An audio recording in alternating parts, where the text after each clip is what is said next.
ஓம் ஸ்ரீ குருபியோ நமக. ஓம் ஸ்ரீ மகா பெரியவா சரணம். வரும் ஆகஸ்ட் 3ஆம் தேதி திங்கட்கிழமை ஆடி பெருக்கு.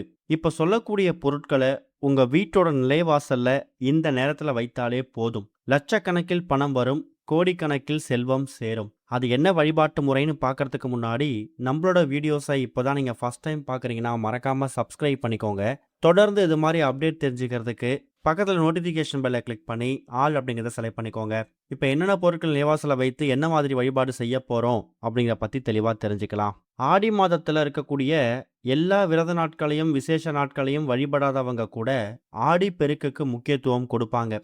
காரணம் என்னன்னா, ஆடி பெருக்கு அன்னைக்கு நம்ம பண்ணக்கூடிய வழிபாடுகள், இறை சம்பந்தப்பட்ட விஷயங்கள் நமக்கு வாழ்க்கையில எல்லா விதமான செல்வங்களையும் பெருக்கெடுத்து ஓட வைக்கக்கூடிய வழிபாடா மாறும். ஆடி மாதத்துல ஒரு வருஷமும் 18வது நாளாக வரக்கூடியது ஆடி பெருக்கு.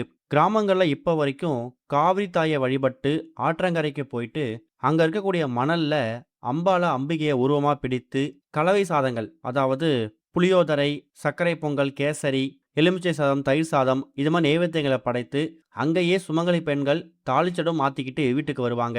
ரொம்ப எளிமையா சொல்லணும்னா, நாம உயிர் வாழ்வதற்கு முக்கியமான வாழ்வாதாரமாக இருக்கக்கூடிய தண்ணீருக்கு காவிரி தாய்க்கு நன்றி செலுத்தக்கூடிய நாள் இந்த ஒரு ஆடிப்பெருக்கு.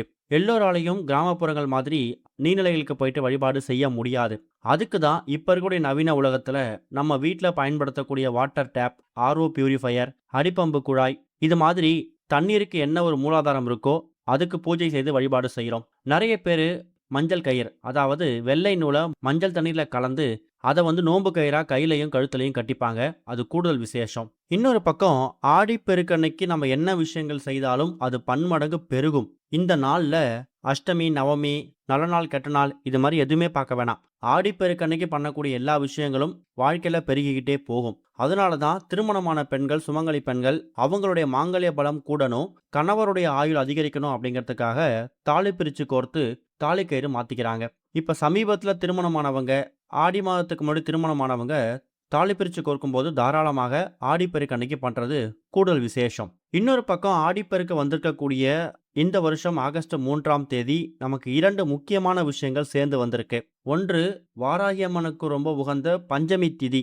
அன்னைக்கு இரவு 9:15 வரைக்கும் பஞ்சமி இருக்கு. 10ஆவதுக்கு சிவபெருமானுக்கு உகந்த திங்கட்கிழமையில உத்திரட்டாதி நட்சத்திரமும் சேர்ந்து வந்திருக்கு.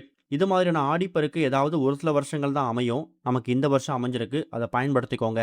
சிவபெருமான் ஆரம்பித்து குலதெய்வம், இஷ்ட தெய்வம் சொல்லி எல்லா கடவுளையும் ஒரு சேர வணங்கி நம்ம வாழ்க்கையை பெருக்கிக்கக்கூடிய நாள் இந்த ஒரு ஆடிப்பெருக்கு. வீட்டில் ஒரு சிறிய டம்ளர்ல தண்ணீர் பிடித்து அந்த தண்ணீரை நீங்க காவிரி தாயாக பாவித்து வழிபாடு செய்தாலும் நிச்சயம் பலன் உண்டு.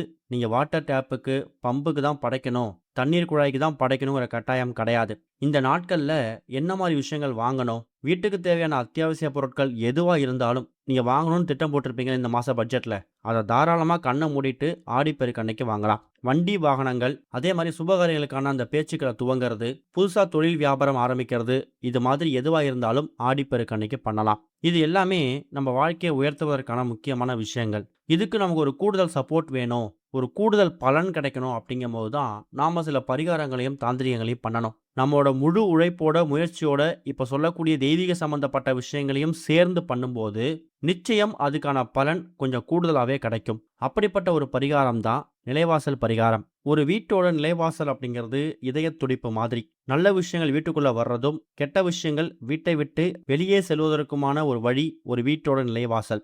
அப்படிப்பட்ட நிலைவாசலை நம்ம சுத்தபத்தமா வச்சுக்கிறது ஒரு பக்கம் இருக்கட்டும், அந்த நிலைவாசல்ல பண்ணக்கூடிய பரிகாரங்கள் அதீத சக்தி வாய்ந்த பரிகாரங்களா மாறும். இப்ப நாம சொல்லக்கூடிய இந்த பொருட்களை பயன்படுத்தி நீங்க பண்ணக்கூடிய பரிகாரம் உங்களுக்கு அப்படிப்பட்ட ஒரு பரிகாரமா மாறப்போகுது.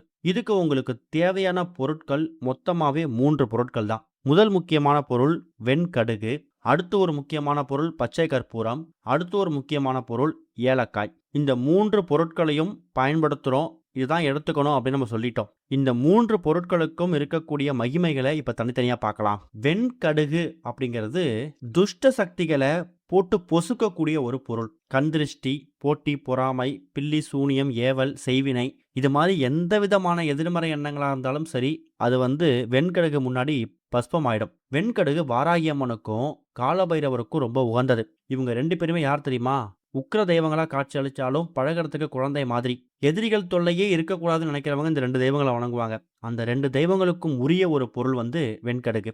அடுத்ததா பச்சை கற்பூரம். மகாலட்சுமி தாயாரும், மகாவிஷ்ணுவும் சேர்ந்து வாசம் செய்யக்கூடிய ஒரு பொருள். உங்க வீட்டோட பூஜை அறையில என்ன பொருள் இருக்கோ இல்லையோ, ஊதுபத்தி, சாம்பிராணி, கற்பூரம் எது இருக்கோ இல்லையோ, ஒரே ஒரு துண்டு பச்சை கற்பூரம் இருந்தாலே போதும். உங்க பூஜை அறை கோவிலோட கர்ப்ப கிரகத்துக்கு இணையான ஒரு சக்தி பெற்ற இடமா மாறிடும். அதுதான் பச்சை கற்பூரத்துக்கு இருக்கக்கூடிய மகிமை.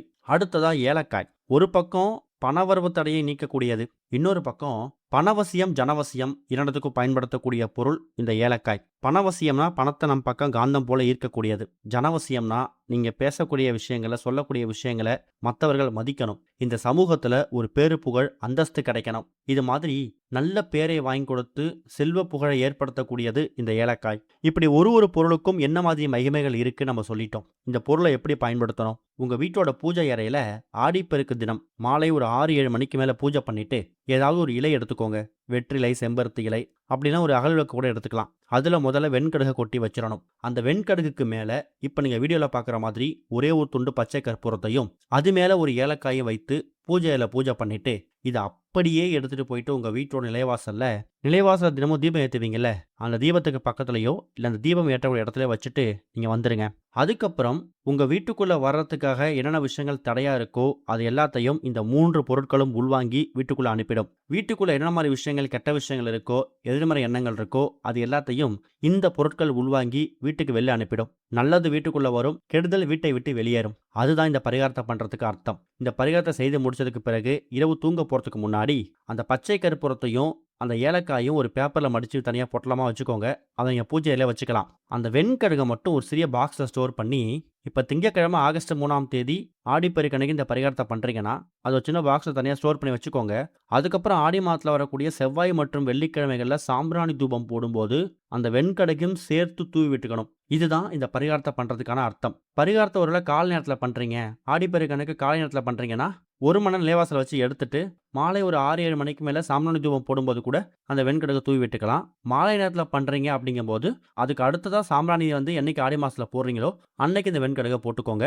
பச்சை கற்பூரம், ஏலக்காயை மட்டும் ஒரு பேப்பர்ல பொட்டலமா மடிச்சு பூஜையில பத்திரப்படுத்திக்கோங்க. பார்க்கறதுக்கு ரொம்ப எளிமையான பரிகாரம் மாதிரி தெரியும். ஆடிப்பெருக்கு தினத்துல உங்க வாழ்க்கையில ஏற்படக்கூடிய எல்லா விஷயங்களையும் பெருக்கக்கூடிய இந்த நாள்ல இந்த ஒரு பரிகாரத்தை பண்ணும்போது நிச்சயம் அதுக்கான பலன் இரட்டிப்பா இருக்கும்.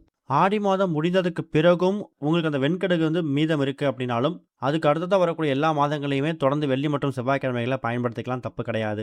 எக்காரணத்தை கொண்டும் இந்த வெண்கடுகை வந்து நீங்க வேஸ்ட் பண்ணிட வேணாம். ஏன்னா உங்க வீட்டோட நிலைவாசல்ல வைத்து சாதாரணமாக இருக்கக்கூடிய வெண்கடுகை சக்தி பெற்ற ஒரு பொருளா மெருகேற்றிருக்கீங்க.